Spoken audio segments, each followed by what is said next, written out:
मजमूई वफाकी तरक्याती बजट के बराबर रकम गायब हो गई।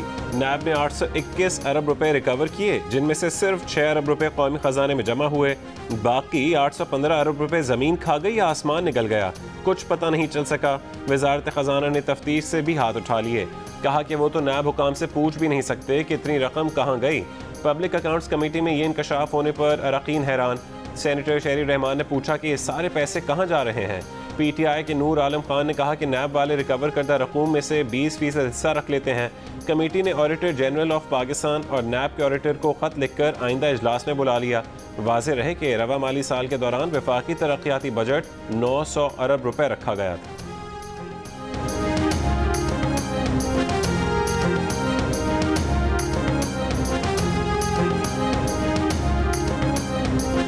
आटा, दाल, घी अगले 6 महीने तक सस्ता मिलेगा, लेकिन पेट्रोल महंगा करना पड़ेगा। वज़ीर आज़म ने साफ ऐलान कर दिया।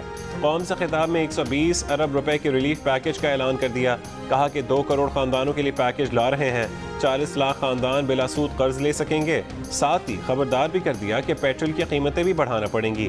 पेट्रोल दरामद करने वाले ममालिक में पाकिस्तान वो वाहिद मुल्क है जहाँ पेट्रोल सबसे सस्ता है। ऑपोजिशन के महंगाई के खिलाफ एहतजाज पर कहा कि 2 बड़े खानदानों से दरखास्त है कि जो पैसा चोरी किया वो वापस कर दें, आधा पैसा भी वापस ले आए तो खाने पीने की चीज़ों की कीमतें आधी कर दें।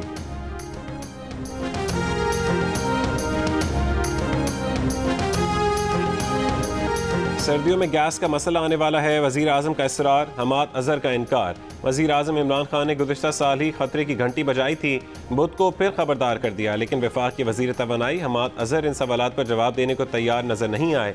18 अक्टूबर को वज़ीर तवानाई हमाद अजहर जियो न्यूज़ के प्रोग्राम आज शाहज़ेब खानज़ादा के साथ में गैस बहरान पर सवालात का जवाब देने से गुरेज करते रहे और कहते रहे कि वो दोबारा प्रोग्राम में आकर जवाब देंगे। उन्हें बार बार प्रोग्राम में शिरकत की दावत दी गई, मगर उन्होंने कोई जवाब नहीं दिया। नवंबर के महीने में LNG के 2 कार्गोज मजीद कम हो गए, गैस का बहरान मजीद संगीन होगा। वफाकी हुकूमत ने 2 LNG कार्गोज के लिए इमरजेंसी टेंडर जारी कर दिया।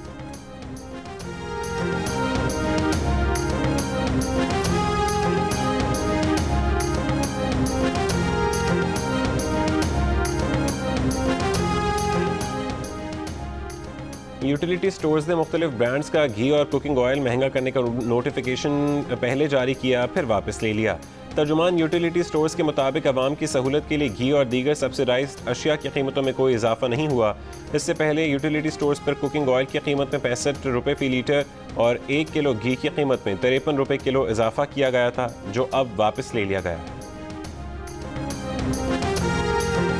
खालिस ना खालिस चीनी 140। पेशावर में चीनी ने पेट्रोल को पीछे छोड़ दिया। 1 किलो चीनी 1 लीटर पेट्रोल से महंगी हो गई। 140 से 145 रुपये में फ़रोख्त। होलसेल मार्केट में 130 रुपये फ़ी किलो। कराची के होलसेल मार्केट में 4 रुपये इजाफे के बाद 1 किलो चीनी 124 रुपये की हो गई। कोयटा में 1 किलो चीनी की कीमत में 11 रुपये का रिकॉर्ड इजाफा। कीमत 113 से बढ़कर 124 रुपये हो गई।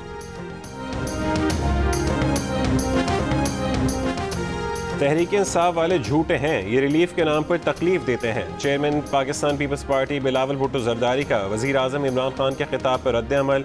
लाड़काना में कारकुनों से खिताब के दौरान कहा कि इमरान खान झूठ पर झूठ बोलने के माहिर हैं। कराची के लिए हज़ारों अरब रुपए के पैकेज का ऐलानात लॉलीपॉप साबित हुए। अवाम महंगाई की चक्की में बुरी तरह पिस रहे हैं। अवाम को लॉलीपॉप नहीं बल्कि इमरान खान से हिसाब चाहिए। पीपल्स पार्टी के शहरी रहमान ने कहा कि महंगाई खिताब से नहीं कारकर्दगी से कम होगी। इमरान खान 3 साल बाद भी पुराने वादे और सुनहरी ख्वाब दिखा रहे हैं। अब वज़ीर आज़म ने अपनी नाकामियों की जिम्मेदारी दुनिया पर डाल दी है।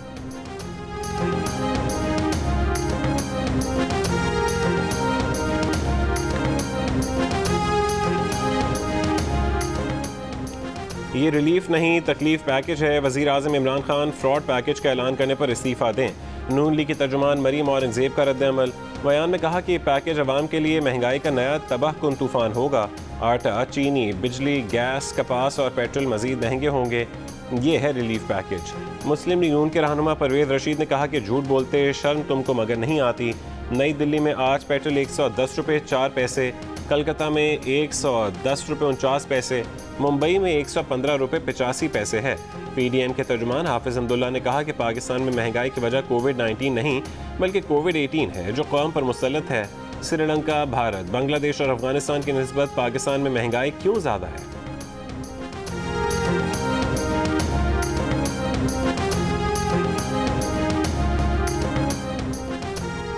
भारत ने एक तरफा मुकाबले के बाद अफगानिस्तान को 66 रन से शिकस्त दे दी। पहले ओपनर्स राहुल और रोहित शर्मा ने जी भर के अफगान बॉलर्स की पिटाई की। फिर ऋषभ पंत और हार्दिक पांड्या ने जबरदस्त लाठी चार्ज किया। भारत ने 211 रन का पहाड़ जितना टारगेट खड़ा किया। जवाब में अफगान विकेटें वक्फे से गिरती रहीं। आखिर में करीम जन्नत ने कुछ हाथ दिखाए, लेकिन तब तक चिड़ियां खेत चुक कर जा चुकी थीं। अफगानिस्तान 7 विकेटों के नुकसान पर 144 रन बना सका।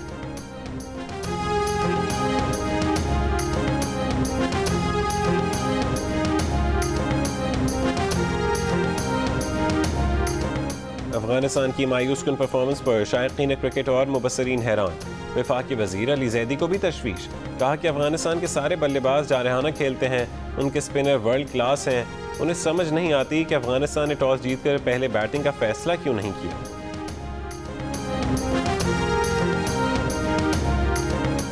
हुकूमत और कालदम TLP में मुआहदे के बाद मंगल से अब तक कालदम जमात के 2000 से ज़्यादा कारकुनों को रिहा कर दिया गया। कालदम तंजीम के सरबराह साद रिजवी का मामला कल तक के लिए टल गया। लाहौर हाई कोर्ट में साद रिजवी की नज़रबंदी के खिलाफ दरख्वास्त की समाअत। अदालत दरख्वास्त के काबिल समाअत होने पर गैर मुतमईन। दरख्वास्त गुजार ने दलाइल के लिए मोहलत मांग ली। मजीद समाअत कल तक मुलतवी। कालदम TLP के कारकुन छठे रोज़ भी वजीराबाद पार्क में मौजूद। वजीराबाद और गुजरात के दरमियान दरियाए चनाब के पुल पर GT रोड छठे रोज़ भी बंद। रावलपिंडी से लाहौर जाने वाली ट्रेनों का रूट और GT रोड पर इस्लामाबाद से गुजरात तक ट्रैफिक रवाना।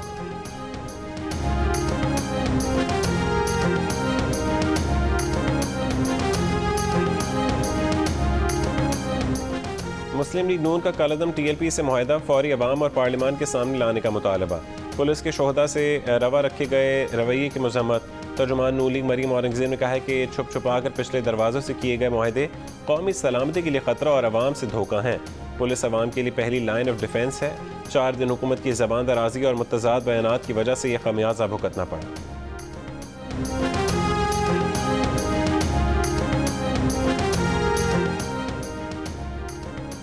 सुन्नी तहरीक कालदम तहरीक लबैक से भी ज़्यादा पुरतशद्दुद थी, मगर ख़त्म हो गई। कालदम TLP का उससे भी जल्द खात्मा हो जाएगा। वफाकी वज़ीर इत्तलात फवाद चौधरी का बयान। कहा कि मजहबी इंतहा पसंद ग्रुपों के पास हजूम को तशद्दुद के लिए इस्तेमाल करने की सलाहियत तो होती है, लेकिन सियासी मैदान में उनका किरदार हमेशा बहुत महदूद होता है। TLP के साथ इत्तेहाद करने का मतलब दुनिया में पाकिस्तान को तनहा करना हो।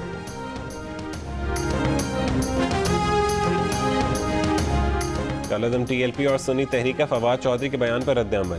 वज़ीर आज़म से नोटिस लेने का मुतालबा। तर्जुमान TLP ने कहा कि वज़ीर आज़म देखें कि फवाद चौधरी किसके एजेंडे पर काम कर रहे हैं।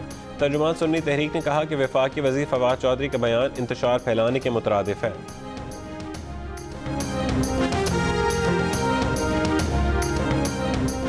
हुकूमत ने अपने ही लाए ऑर्डिनेंस में सदर को दिया गया चेयरमैन नैब को हटाने का इख्तियार वापस लेने का फैसला कर लिया।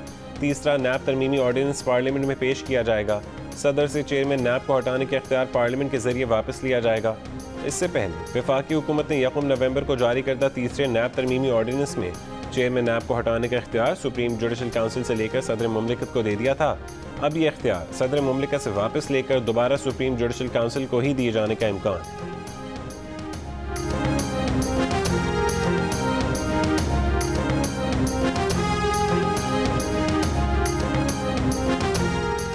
वज़ीर-ए-आज़म इमरान खान से मुलाकात में इत्तेहादियों ने इलेक्ट्रॉनिक वोटिंग मशीन पर एतमाद में ना लेने का मामला उठा दिया। ज़राए के मुताबिक अहम कानून साजी पर एतमाद में ना लेने का शिकवा कर दिया। वज़ीर-ए-आज़म ने वज़ारत साइंस एंड टेक्नोलॉजी को इत्तेहादियों को वो तफसीली ब्रीफिंग की हिदायत की। आइंदा हफ्ते तफसीली ब्रीफिंग का इम्कान।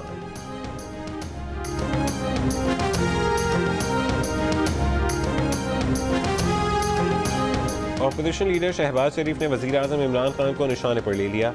कहा वफाकी वज़रा को इमरान खान की हिदायत इलेक्शन कमीशन पर बराह रास्त हमला है। इमरान खान ने काबीना रकीन को हिदायत की है कि वह तौहीन अदालत के मुर्तकिब 2 वज़रा की हिमायत करें। इमरान खान एक ऐसे मौके पर इलेक्शन कमीशन को निशाना बना रहे हैं जब मुल्क दाखिली और खारजी मसाइल में घिरा हुआ है। धौंस से और हरासा करके इदारों को झुकाने की इजाज़त नहीं दी जा सकती।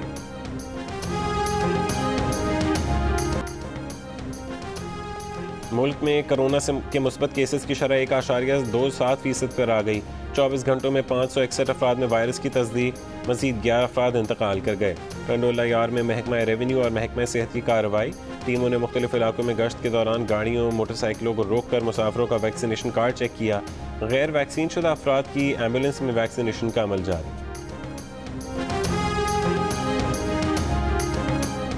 इस्लामाबाद में डेंगू से मजीद एक शख्स इंतकाल कर गया, तादाद 15 हो गई। ज़िला इंतजामिया के मुताबिक वफाकी दारुल-हुकूमत में 24 घंटों के दौरान डेंगू से मजीद 98 अफराद मुतासर हुए। पंजाब में डेंगू के मजीद 500 मरीज सामने आए। 358 का ताल्लुक लाहौर से निकला।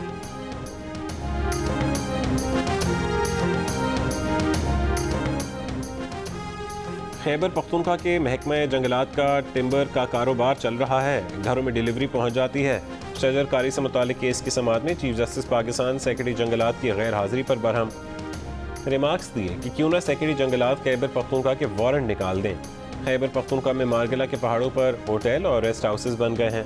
दरख्त काट कर नेशनल पार्क में तामीरात की जा रही हैं। जस्टिस एजाजुल एहसन ने रिमार्क्स दिए कि बिलियन ट्री सुनामी मंसूबे की तफसीलात मांगी थी ताकि देखा जाए दरख्त कागजों में तो नहीं लिखे गए।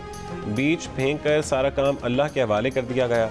पूरे मुल्क की तरह बीज भी अल्लाह के ही हवाले कर दिया।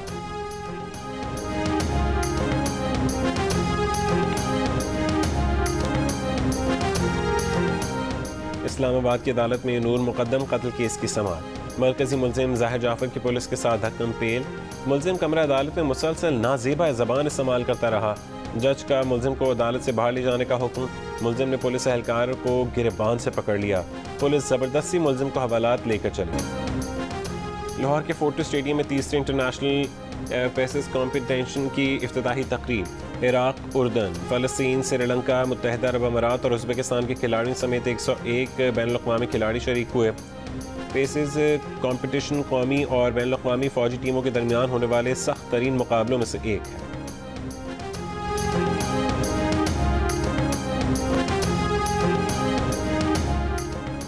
आज़ाद कश्मीर के इलाके पलंदरी में मुसाफिर कोच खाई में जा गिरी। हादसे में अमवात की तादाद 27 हो गई। 5 अफराद जख्मी। पुलिस का कहना है कि हादसा मंजियाड़ी के करीब पेश आया। कोच में 30 से ज़्यादा मुसाफिर सवार थे।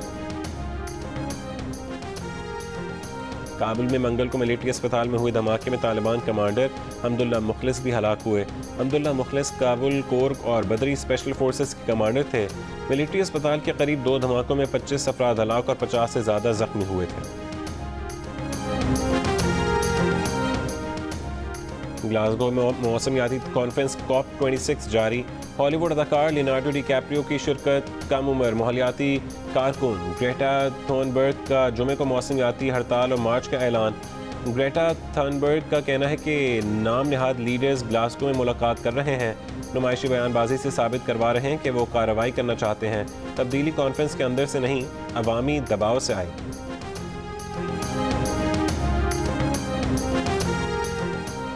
वज़ीर-ए-आज़म के मुशीर बराए माहौलियाती तब्दीली मलिक अमीन असलम की स्कॉटलैंड में अमरीकी सदर जो बाइडन से मुलाकात। एक बयान में कहा कि सदर बाइडन से बातचीत करके खुशी हुई। उन्होंने ग्लोबल मीथेन प्लेज मुआहदे में पाकिस्तान के पहले एशियाई मुल्क की हैसियत से शमूलियत पर वज़ीर-ए-आज़म इमरान खान का शुक्रिया अदा किया।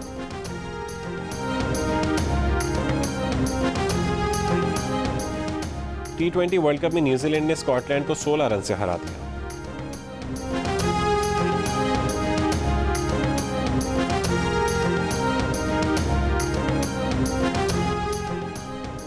जियो न्यूज़ के प्रोग्राम जश्न क्रिकेट में अदाकारा मरियम नफीस बनी मेहमान। सेगमेंट 500 के दौर में सहर खान को शिकस्त देने की कोशिश नाकाम। मरियम नफीस सहर खान के 451 के जवाब में 450 पॉइंट स्कोर कर सकीं। प्रोग्राम में बातचीत करते हुए शोएब अख्तर ने कहा कि भारत के पास अब सेमीफाइनल में जाने का चांस बाकी है। मुश्ताक अहमद ने कहा कि मोहम्मद नबी की खराब कप्तानी की वजह से इंडिया ने 20-30 रन ज़्यादा बनाए। इंज़मामुल हक बोले कि अफगानिस्तान अपनी काबिलियत के मुताबिक नहीं खेला। और बुलबुल सहरा रेशमा को मद्दाहों से बिछड़े 8 बरस बीत गए। रेशमा के गाए गीत सुनने वालों की समातों में आज भी रस घोल रहे हैं।